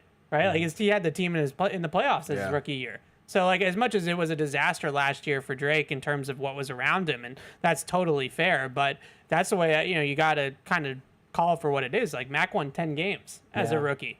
So we're still a little bit, in a different spot now with Drake. I think with him, we put him on the good list for third down and then talked a little bit about some of the high throws that he had early on in the game, the delay game. Like it's consistency. Like he has these moments where he looks like a top 5 quarterback in the league. Like Deuce was saying, the arm talent and the mobility and all those types of things. I mean, he looks like Josh Allen. Like there's times where he looks like Josh Allen, and then there's times like he looks like Josh Allen. When he's right. He's throwing high to Pop Douglas, and it's going off Douglas's hands and almost to the safety's lap, and like you can't have those types of plays. Like those are the ones that are killing him. I mentioned the throwaway that he had because I thought that was an area of growth. I thought that was a moment where gunslinger Drake Maye probably wants to throw the ball back into the middle of the field, but the smart version, the devil on the other shoulder is telling him, hey, let's throw this away and let's live to see another play. So that was some growth there from him, I thought, and I'm hopefully that is it moving forward. But like the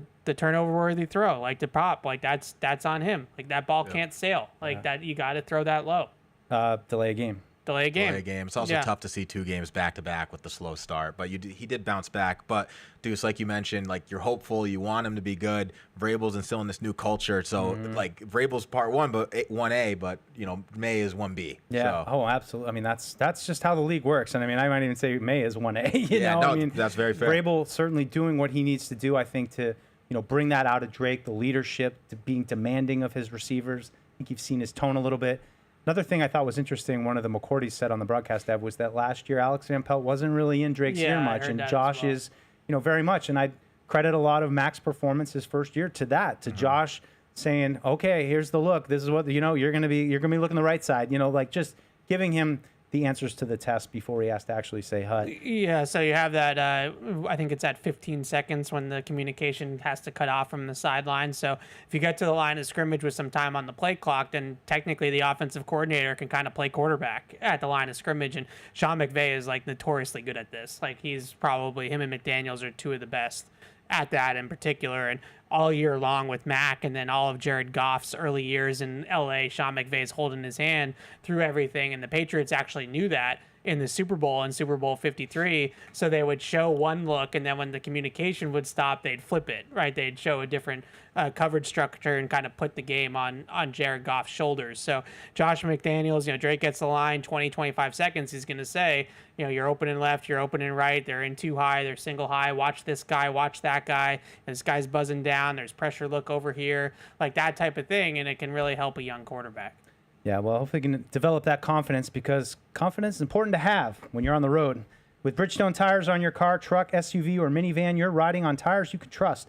Bridgestone tires are engineered to give you peace of mind so you can focus on enjoying the journey.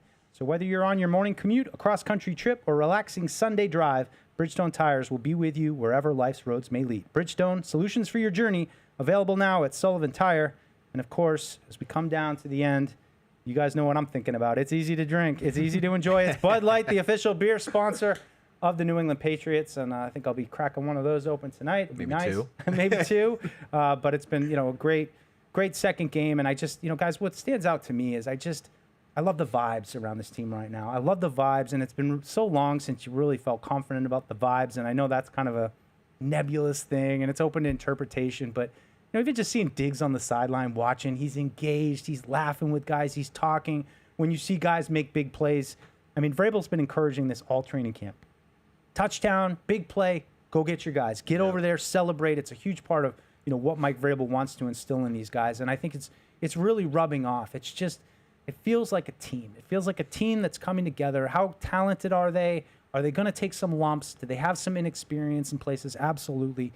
But at the same time, to me, it feels like you've got some real pieces that are starting to grow, starting to show out, and that you can feel confident going forward. I think you can hear it from some of the callers that, they feel like you got some mojo back. You feel like we got something going again. And, of course, the NFL season is the ultimate test, and who knows what kind of injuries could affect the season. But I just say right now, the vibes are high. It's cleaner. They're playing hard. The offense goes out, and you're not like, oh, this is going to be a 3-and-out. So it's just exciting to see, especially in a preseason game. So it just makes you wonder what's going to come forward. Yeah. Yeah, the word I would use is culture. Like, I think Ducey made a great point. I don't know how talented they are. I don't know if the roster talent is going to be enough to push them to the level that you hear some win predictions in the double digits and playoff bursts and stuff like that. I think that all depends on the talent. That's really what sets your ceiling. But the floor of the team is the culture, it's the coaching, it's the scheme, it's the foundation, and all of that really is pointed in a positive direction and in the right direction. And I just watch them play now, and I feel like they play with energy, and I feel like they play with passion. And I can't help but think of the head coach. Like, they are taking on his DNA. And his fingerprints are all over that, and that's a good place to be, because we've seen it when players are not necessarily taking the coaching and not necessarily allowing the coaching to trusting it and that sort of thing, and it doesn't look that way at all with Mike Vrabel. It looks like the opposite. It looks like they are building a culture of I keep coming back to effort and finish. Like, I think that's where we're at. Effort and finish. That's the philosophy. I don't want to read this email right now. It's a little bit different. Not the kind of email we usually get, but I think it's pretty cool. My name is Matthew Gold, and I am a teacher and former head of sport in charge of rugby at the John Fisher School in London in the UK, where I had the privilege of teaching and coaching David Olajiga during his school years. I have followed David's incredible journey since he moved to the U.S. for college and to American football with immense pride. And it's been inspiring to see him progress through the International Player Pathway Program and now be involved with the New England Patriots. I was wondering if you might be able to share any appropriate updates and point me towards where I could best follow his continued development within the team. I fully appreciate media restrictions and privacy considerations, but I would be grateful for any insights or public resources you could share. Well, thank you for writing in, Matthew. And it's great. We saw that with Jakob Johnson a couple years ago, where some of these players who are, let's face it, there's a lot of talent around the world, and they're really starting to find ways to tap it. I think you saw David Olajiga step up tonight. He had a big play. I would just say that guy's built like people say Jabril Peppers looks like the Incredible Hulk. This guy looks like the Incredible Hulk. I mean, he walks around with no shirt on after practice. The guy's waist is about that big, and his shoulders are this big. 310. No, and somebody, I forget who it was, somebody pointed him out to me and was like, my God, that guy is like carved from granite. So we'll see here, Matthew, coming up over this last week. I'm sure he's going to get a lot of opportunities to play on Thursday night. You'll be able to watch that game on NFL Network. And, we'll see. We'll see if he's done enough to stick around. But because you have a roster exemption for him, it makes it a little bit easier to keep him around. And here he is making some plays again. I mean, just the sun's out, guns out with that guy. My goodness. I also want to talk about, we talked about culture during training camp. They're doing the punch-out drills, and Crossley did it at the end of the fourth quarter, just literally what they practiced, what they did in practice, punched the ball out and broke up a play at the end there. So it's good to see. Yeah, so with the Pathway program, they can carry him as an extra player on their practice squad. 55. And so they're able to do that without taking up a roster spot in the practice squad. If he makes the 53-man roster, he has to count towards the roster. But if he makes the practice squad, then they can actually carry a 17th practice squad player with him. So it's kind of like a free spot on the practice squad to keep him around. So unless it's like an utter disaster, there's really no reason not to just keep him around and see what happens. Just have him get off the bus first, just David. Just him and Keon, there you go. Right? Yeah. Him and Keon go out hand in hand, dressed like gladiators. Good luck. We're trying to scare everybody. So we're wrapping up here in about 15 more minutes. Love to hear from you guys. 855-PATS-500. Shoot us an email at, what is it now? Podcast@patriots.com. We switched our radio station here on the Patriots Postgame show presented by DraftKings. So, guys, I want to look just a little bit forward here to this final week. We know we've got a practice on Monday. Quick turnaround. Yeah, quick turnaround. We got a practice on Monday. It's going to be in the afternoon, so the guys will have some time in the morning and another practice on Tuesday. You're off, I think, traveling, Ev, down to New York on Wednesday, New Jersey. They won't leave you. They won't leave you. We know they won't leave you. That was hilarious. I obviously am not checking my phone as we're on the show, and I'm just looking down. It just keeps buzzing. I flip my phone over, and there's just 15 things that missed calls. It's like, oh no. So From the head of we talked about this a little bit on PU, and they used to have the 4 preseason games. How do you approach the Giants? Are the starters you're done, good job, guys? Or it's a good Drake point. May done? It's a good point because he's only played have we seen enough of Drake series. May? He's dropped back 7 times today, dropped back 8 times last week. Had the 2 joint practices in Minnesota where he repped 60 times. So there's a ton of reps there in the joints. So be interesting to see if they do play them again at all on Thursday. I lean towards no. That's how it's been the last couple of years. Is that final preseason game is really kind of still the 4th preseason game where teams really sit everybody and sort of just play the guys competing for roster spots or guys that need to get tape out to show to other teams and things like that. They kind of give those guys those opportunity reps. So I would lean towards no, but who knows? And the other reason I just would lean towards no is because it is a short week. It's a short week. Saturday to Thursday. We leave on Wednesday. So you'll miss a day there. So it's a really quick turnaround now. I mean, I've seen what I need to see from the starters personally, so I'm good if they don't suit up. Well, I'll tee this question up so you guys have a second to think about it, and I'll jump in with somebody first. But is there any player that you think will play this week that you'd like to, that you want to see, that you think has a chance maybe to make the team or make an impression? For me, it's Javon Baker, continuing to try to, see if he can find some consistency. And I also he's not going to play, but this is probably another question just to buy time for you guys to process a bit. But Jelani Tavai, out for a couple days and came out I think the first 2 or 3 days of camp. I think he suffered a setback maybe with his calf. We've seen him around, I haven't really seen him working out much. Maybe he has been, but I haven't caught it. He's a player it's tough to make a decision on. Part of me thinks maybe there is a spot for him just because he has some versatility. Yes, he's a little bit more in that Jennings mold with size, but I always thought he ran pretty well. And, in the right role, I can see a little bit of a role for him.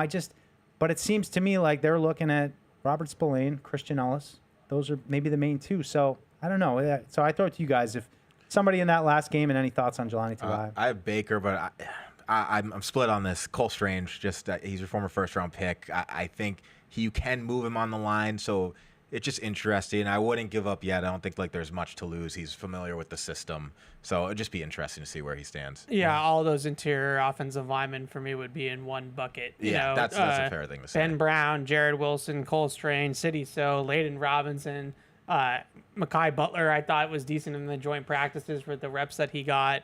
That entire group, I feel like is still an unknown. I think at this point we can probably Sharpie Garrett Bradbury in that center. I don't think that's going to change before week 1. But left guard is still kind of a wide open competition, and I understand people. I think there's a lot of questions about left guard at this point, and did they do enough in the offseason with that spot? I was kind of clamoring for them to sign a veteran. Like Wes Schweitzer guy retired. Not that he was the answer, but it was some veteran depth there that could have been competing. I was looking for like the Morgan Moses of left guards. Like, who is the guy that just for 1 year could come in, stabilize the position while you train a Jared Wilson, while you train a Layden Robinson or one of these younger players to play that position.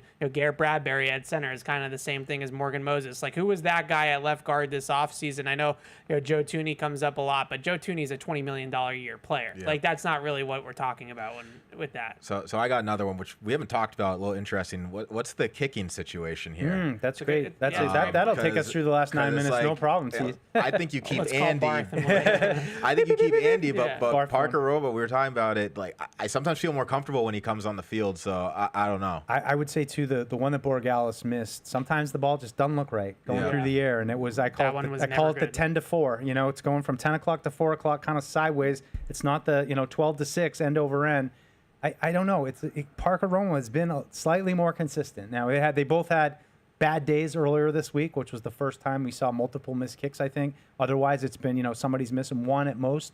But it's a great question. And right now, I kind of feel like you got to maybe find a way to hang on to both those guys. I don't know if that's crazy, but maybe Barth is calling in right now. And Barth is sprinting from wherever he watched this game today. Like, kicker! Does he want both? Does he want both?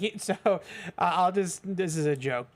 So Barth has made the argument before in the past. I forget which year it was for keeping 2 kickers on the 53-man roster. It's still under Bill. So it was definitely in the Bill Belichick era where Bill would be crazy enough to do something like keep 2 kickers. I don't think they'll keep 2 kickers, but you're right. I think Parker Romo has been better, maybe just slightly, but better. Now, does the tie go to the draft pick? It probably, And, Tease and I were talking about this during the game. Like, you like to think that Borregales' ceiling is higher than Parker Romo. That's why you drafted him.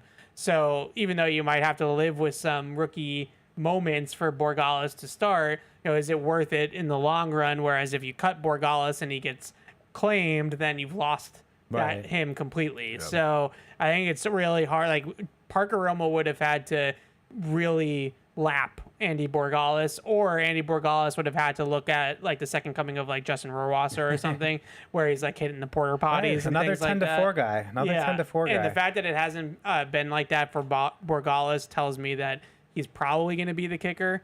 But it's a fair shout. Like, Parker Romo's been really good. Yeah. Surprising. He came in here late last year. Nobody expects it, but it goes to show you just never know with kickers. It's always so random. A couple more calls here rolling in. Mark in Connecticut. Hey, Mark, thanks for calling in late here. Hey, guys. Thanks for taking my call again. Sure. Of course. What do you got now? All I got to say is two couple of things. Afton Chisholm, let's go. Paul is just irate. Kendrick Bourne and Jalen Polk, are they going to put them on IR and stuff them away for the season, or are they going to go to up list, or what's your thoughts on those two guys? Yeah, thanks, Mark. I think with Polk probably headed to IR. I don't know. I have no idea what happened to him, but it looked like a re-injury of a shoulder they already injured. We haven't heard anything. There's been no reports about him.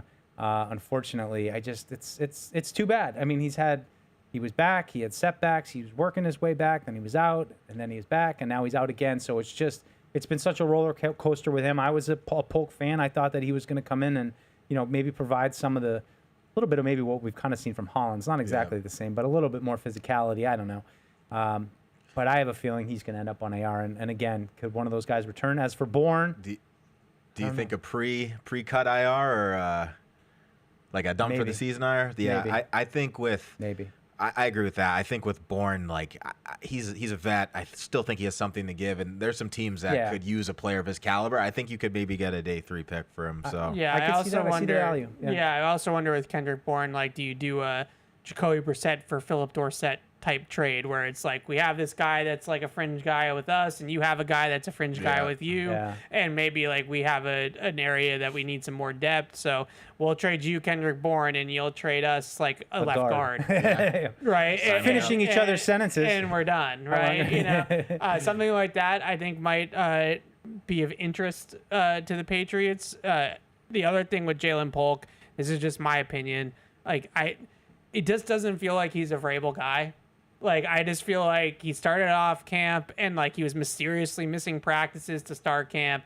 Then he gets this injury, and I'm not saying it's not a serious injury, but he gets this injury, and it's like, I don't know. The like, stars just didn't line up. At some point, it's like Vrabel's like one of those guys that is kind of like no nonsense. Yeah. A lot of the time, and I wonder with Jalen Polk, like, does he have the attitude and like the compete and like all that stuff that like Mike Vrabel can really buy into, like, I'm going to invest in this guy. Like, we're going to keep this guy and try to work with him. You feel like anybody from the old regime has to prove it again. You know, anybody like, the Keon Whites, I feel like, has proved it. There are a number of guys that have proved it again. Bourne, Jennings, Polk, Bourne, Duggar, like, they're just kind of on that. Yeah, Tavai. So it's just like, are we going all in with the new culture? Like, what can you do for me? So Tavai is an interesting one. Like, Spillane, Ellis, and Gibbons, I think, are clearly the top three at linebacker, and I don't think that's going to change even when Tavai is healthy. But like Jennings, like, do you keep Tavai as the fourth linebacker so that in case of a rash of injuries in that room, you have an NFL player that is capable of stepping in? Or just having some size option at the linebacker, at an inside linebacker position where you're going to play a big physical team and you just want to have an option where, maybe I want to put a bigger body next to Spillane just to have that, off the ball. But we'll see. Big decisions coming up in the next couple of weeks here. All right, final call here. Go to where the Patriots are headed on Thursday, New York. Ron. Hey, Ron. Thanks for calling in. Hey, guys. Thanks for taking the call, and been a good show. We appreciate you guys putting it all together. But just speaking towards the kickers, the Borregales kick that he pulled a little bit left, it looked like they just were late getting on the field, and I believe he didn't put his back foot in and give the nod to the holder till like there was a second or two left on the play clock. It just felt off. I don't know if he wasn't sure if he was up or Romo was up and got out onto the field late, but the timing seemed off on that. Evan, to your comment about the linebackers, what I was calling in about is just I wanted to see what you see Givens' role as being. I just feel like I haven't heard much about him and haven't seen much of him in the preseason games. I don't know if that's for plan or if there's something a little more going on to that. And, God, please, last point, no more Vidarian Lowe at right tackle. Please. Yeah. Take it off. Thanks, guys. Thanks, Ron. Yeah, good call, Ron. I saw the same thing with the special teams. This is one thing that I will say that not being there hurts, because if I was there, I would have seen if they were laid off the sideline and things like that. So I thought that might have been the case because it did. I saw the play clock was getting down pretty low. So that might have been an operation thing. And maybe we were talking to Jeremy Springer during that. No, I'm just kidding. But, like that was, that I did see that. So maybe that's a good thing to clock. What was his question about the linebacker? Jack Gibbons. Yeah, Jack Gibbons. Special teams backup linebacker. 100%. Bing, bang, boom. Third linebacker, special teamer. If somebody's banged up or misses a game, spot starter, that sort of thing. But I think that role has value. I think that will be a nice addition to the team. One play to point out for Jack Gibbons during the joint practices were the twos in the situational work, and they got down to like the 1 yard line, fourth and time. I think there was 1 second left. They had a chance for one play. They tried to throw it. Jack Gibbons probably could have intercepted it, but just knocked it down. So it was a play that he stood out. Obviously, he is a Vrabel guy, played under Vrabel, so I think Jack Gibbons has got a spot. Let's finish with this email, and I think this is very important that Boston Cream writes in because he always sends us very serious emails. He said, are you guys a little nervous about going 2-0 and clearly on a path to being 22-0 going into the Super Bowl? Last time this happened, the team was tense and felt the pressure going to Super Bowl 42. Is it best we lose at least one game this year? I'm going to say yes, Boston Cream. And thank you for chiming in. But no, it's like I said. The Giants? I think, I know, right. You're losing last week to the Giants. Why do we have to bring Super Bowl 42? I was flying so high. Now we got to bring back one of the worst nights of my sports following life. But that is the worst night of my sports. How could it ever be topped? I think like 2010 Game 7 NBA Finals is the only thing that comes close. That one. Bruins Game 7? No. Celtics losing to the Lakers in 2010 was up there, but yeah, missing out on 19-0 is number one. There's nothing that tops that. What are you looking forward to this week? Anything? I would just say, continued, push for the roster for some of these guys. Like, I think Chisholm's probably on the team after today, but Chisholm, Baker, even like a guy like Truman Jones, who I think has had flashes here this summer. What happens like with the safety rotation and how do they sort that whole thing out with Epps and Hawkins and Woodson and obviously what the heck is going on with Kyle Duggar. Those guys I think are interesting. So back into the roster stuff, but I feel pretty good about the 55 to 60 guys that have a real chance to make the 53, but now we sort of have to sort out the last, 5 to 7 spots here. All right, well, that's going to do it here for the Patriots post-game show presented by DraftKings. Of course, we'll be back Thursday night. We got an 8 p.m. kickoff, so it's going to be a late one. I believe it'll be 5:45 for the Patriots pregame show, so we'll see you then. And thanks for tuning in today. Big win for the Patriots. Final score for the final time, the Vikings 12, the Patriots 20. Hey, this is Deuce. Thanks for tuning into the show. If you really want to help us, make sure you like us wherever you get your podcasts, like Apple Podcasts or Spotify. Also, make sure you follow us on the New England Patriots YouTube channel to see this show and everything else that we do here at the Patriots. Thanks a lot.